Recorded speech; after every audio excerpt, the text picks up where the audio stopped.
Rahul Subhash suicide case के बाद घरेलू हिंसा और दहेज प्रताड़ना कानून के कथित दुरुपयोग को लेकर बहस छिड़ गई है। इसी बीच सुप्रीम कोर्ट ने 10 दिसंबर को एक मामले की सुनवाई के दौरान आईपीसी की धारा 498A, जो भारतीय न्याय संहिता की धारा 85 हो चुकी है, उस पर चिंता जताई है। सुप्रीम कोर्ट ने कानून के दुरुपयोग पर भी चिंता जताई है। इस वीडियो में आपको कानून के बारे में तो विस्तार से बताएंगे, लेकिन उससे पहले आपको बता देते हैं कि आखिर सुप्रीम कोर्ट ने पूरे मामले पर क्या कहा। सुप्रीम कोर्ट ने धारा 498A कानून के बारे में कहा कि भारतीय दंड संहिता यानी आईपीसी में धारा 498A को शामिल किए जाने का उद्देश्य महिलाओं पर उसके पति और उसके परिजनों द्वारा की जाने वाली क्रूरता को रोकना है, ताकि राज्य द्वारा त्वरित हस्तक्षेप सुनिश्चित किया जा सके। 498A को महिलाओं को उनके पति और ससुराल पक्ष द्वारा किए गए अत्याचार से बचाने के लिए जोड़ा गया था। हालांकि हाल के वर्षों में वैवाहिक विवादों में वृद्धि के साथ इस कानून का व्यक्तिगत बदला लेने के लिए दुरुपयोग बढ़ा है। वैवाहिक विवादों के दौरान अस्पष्ट और सामान्य आरोपों की यदि जांच नहीं की जाती है तो कानूनी प्रक्रिया का दुरुपयोग होगा और पत्नी एवं उसके परिवार द्वारा दबाव डालने की रणनीति को बढ़ावा मिलेगा। सुप्रीम कोर्ट ने आगे धारा 498A के बारे में कहा कि हम एक पल के लिए यह भी नहीं कह रहे हैं कि आईपीसी की धारा 498A के तहत क्रूरता झेलने वाली किसी भी महिला को चुप रहना चाहिए और शिकायत करने या कोई आपराधिक कार्यवाही शुरू करने से खुद को रोकना चाहिए।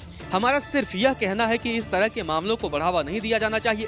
धारा 498A को शामिल करने का उद्देश्य मुख्य रूप से दहेज के रूप में किसी संपत्ति या मूल्यवान प्रतिभूतियों की अवैध मांग के कारण ससुराल में क्रूरता का शिकार होने वाली महिलाओं की सुरक्षा करना है। गौरतलब है, भारतीय न्याय संहिता 2023 यानी कि BNS के धारा 85 और 86 को आईपीसी की पुरानी धारा 498A और उसके स्पष्टीकरण के रूप में शामिल किया गया है।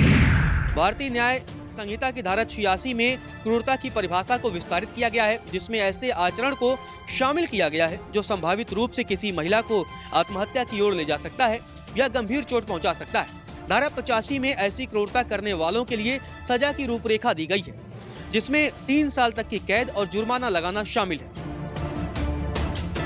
भारतीय दंड संहिता यानी आईपीसी की धारा 498A का उद्देश्य महिलाओं को उनके ससुराल में होने वाले अत्याचार और दहेज उत्पीड़न से सुरक्षा प्रदान करता है। आपको बता दें कि धारा 498A के तहत यदि किसी महिला को उसके पति या ससुराल पक्ष के लोगों द्वारा किसी भी प्रकार या मानसिक या शारीरिक उत्पीड़न सहना पड़ता है तो यह अपराध की श्रेणी में आता है। पति या ससुराल पक्ष के लोग किसी महिला को इस हद तक परेशान करें कि वह आत्महत्या करने की कोशिश करे, महिला को गंभीर चोट या मानसिक तनाव पहुंचे, दहेज के लिए महिला का उत्पीड़न किया जाए, ये सारी चीजें धारा 498A के तहत आती हैं।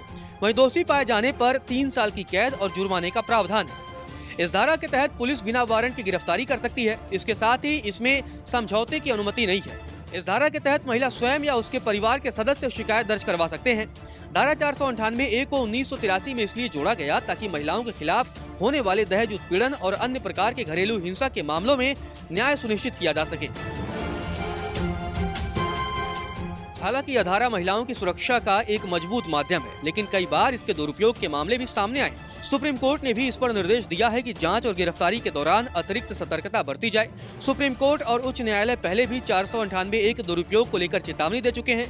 वहीं विशेषज्ञों और वकीलों का कहना है कि कानून के दुरुपयोग से वास्तविक पीड़ितों के लिए न्याय पाना कठिन हो जाता है, साथ ही यह वैवाहिक विवादों को और जटिल बना देता है।